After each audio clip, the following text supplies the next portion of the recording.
Hello NEET candidates. IP university Delhi ने MBBS, BMS, BHMS and BSc nursing courses के लिए counselling का schedule release कर दिया है। तो देख लेते हैं कि शेड्यूल क्या है।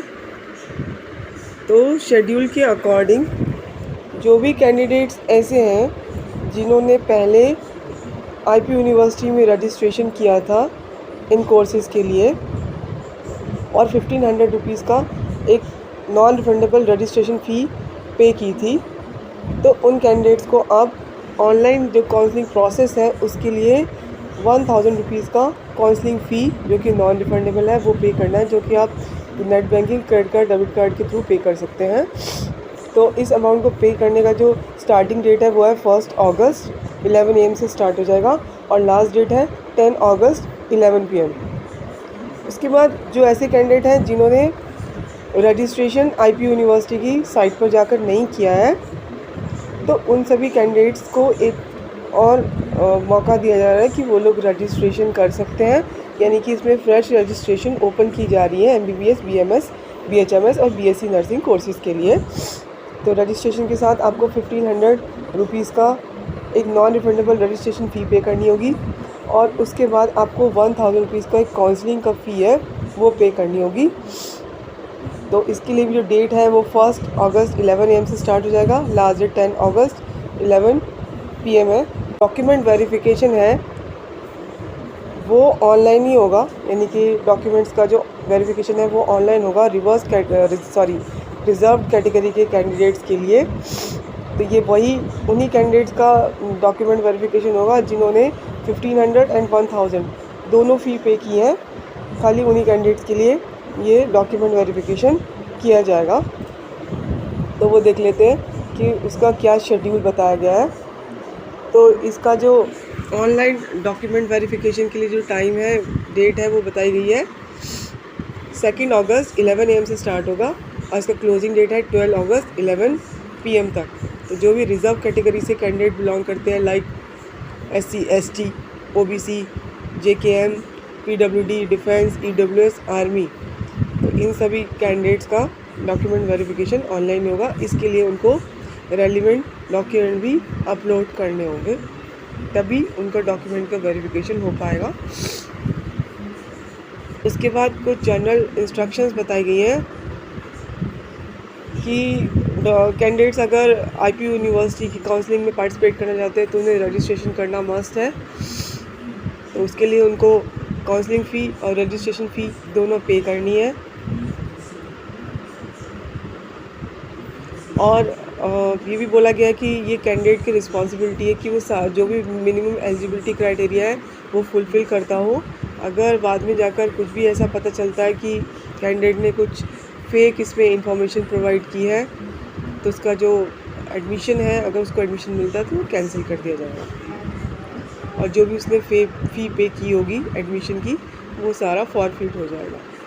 कोई कैंडिडेट अगर किसी सब कैटेगरी से बिलोंग करता है तो वो जनरल या अन रिज़र्व कैटेगरी में एडमिशन लेने के लिए एलिजिबल है, चाहे वो किसी भी रीजन से हो, चाहे वो दिल्ली रीजन से बिलोंग करता हो या किसी अदर रीजन से। तो ऑल इंडिया मेरिट के बेसिस पे वो एलिजिबल होगा जनरल कैटेगरी में एडमिशन लेने के लिए। कुछ इम्पॉर्टेंट इंस्ट्रक्शंस बताई गई हैं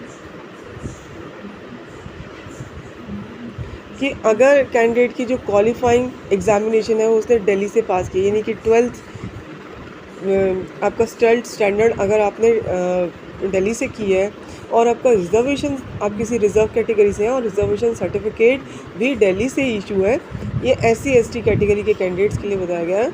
तो जो उनको एडमिशन है वो दिल्ली रिज़र्व कैटेगरी के अंडर मिलेगा। अगर आपकी qualifying examination outside of Delhi है बट रिज़र्वेशन सर्टिफिकेट दिल्ली से इशू है फॉर SC ST कैंडिडेट्स, तो एडमिशन आपका जो होगा वो आउटसाइड दिल्ली रिज़र्व कैटेगरी के अंडर माना जाएगा। अगर आपकी क्वालिफाइंग एग्जामिनेशन दिल्ली से है और reservation certificate outside of Delhi है SC ST कैंडिडेट्स के लिए, तो एडमिशन को दिल्ली जनरल कैटेगरी में माना जाएगा। और ऐसे कैंडिडेट जो कि दिल्ली रीजन में अपना सीट क्लेम करते हैं और उन्होंने क्वालिफाइंग एग्जामिनेशन यानी कि 10+2 उन्होंने दिल्ली के ही किसी स्कूल से की है, तो वो दिल्ली रीजन में एडमिशन लेने के लिए एलिजिबल हैं। और अगर आप कोई अगर रॉन्ग रीजन आप सिलेक्ट करते हैं तो फिर आपकी कैंसिलेशन ऑफ सीट हो जाएगी।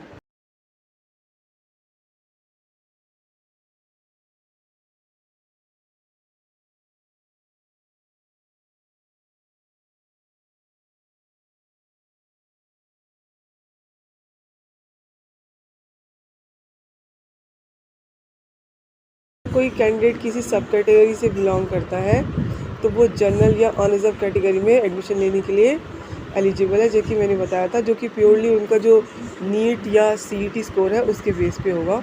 जो डिफेंस और पीडब्ल्यूडी कैटेगरी के कैंडिडेट्स हैं उनके लिए ये बताया गया है कि अगर सब कैटेगरीज वैकेंट रहती हैं तो उनको फिर जो उनकी पेरेंट कैटेगरी है उससे फिल किया जाएगा जब कन्वर्जन होगा कैटेगरीज का उस राउंड में। तो अगर कोई कैंडिडेट डिफेंस कैटेगरी को क्लेम करता है तो उसको डॉक्यूमेंट एक अपेंडिक्स है वो उसको अपलोड करना मैंडेटरी है। दैट एक अंडरटेकिंग है फॉर डिफेंस कैटेगरी, तो ये उसको फिल करके ओरिजिनल में अपलोड करना होगा और उसको कॉम्पिटेंट अथॉरिटी से उसको साइन भी करवाना पड़ेगा। कोई भी कैंडिडेट पीडब्ल्यूडी सर्टिफिकेट को अपलोड करते हैं तो वो किसी भी वो जो सर्टिफिकेट है वो गवर्नमेंट हॉस्पिटल जो होगा वो दिल्ली में होना चाहिए जहाँ से उनको मिलेगा, या आउटसाइड दिल्ली। अगर कोई भी कैंडिडेट ऐसा है जो माइनॉरिटी कोटा में एडमिशन लेना चाहता है तो उसको एक अपेंडिक्स 3A है, undertaking for seeking admission in minority quota, तो ये उसको अपलोड करना होगा यूनिवर्सिटी की वेबसाइट पे, यानी कि IPU की वेबसाइट पर। अगर कोई कैंडिडेट कश्मीरी माइग्रेंट कोटा से बिलोंग करता है तो उसको उसके लिए एक सर्टिफिकेट अपलोड करना मैंडेटरी है। ऐसे अगर आप आर्मी बेनिफिट लेना चाहते हैं तो आपको एक अपेंडिक्स 1 है वो आपको अपलोड करना होगा, और अपेंडिक्स 9A 9B 9C ये जो भी आपकी कैटेगरी के लिए एप्लीकेबल हो उसको आपको अपलोड करना होगा। देन जो कैंडिडेट EWS कैटेगरी को क्लेम करना चाहते हैं तो ये EWS कैटेगरी आपको यूनिवर्सिटी स्कूल ऑफ स्टडीज़ और जो गवर्नमेंट कॉलेज है एफिलेटेड विद IPU यूनिवर्सिटी वहीं पर ही आपको ये कैटेगरी मिलेगी, यानी कि EWS कैटेगरी कैंडिडेट इन्हीं कॉलेजेस में अप्लाई कर सकते हैं। तो जो आपको ये सर्टिफिकेट है EWS सर्टिफिकेट वो इशू होना चाहिए 31 मार्च 2024 के बाद की डेट का, और वो 1 साल के लिए वैलिड होना चाहिए, यानी कि 2024-25 के लिए वैलिड होना चाहिए।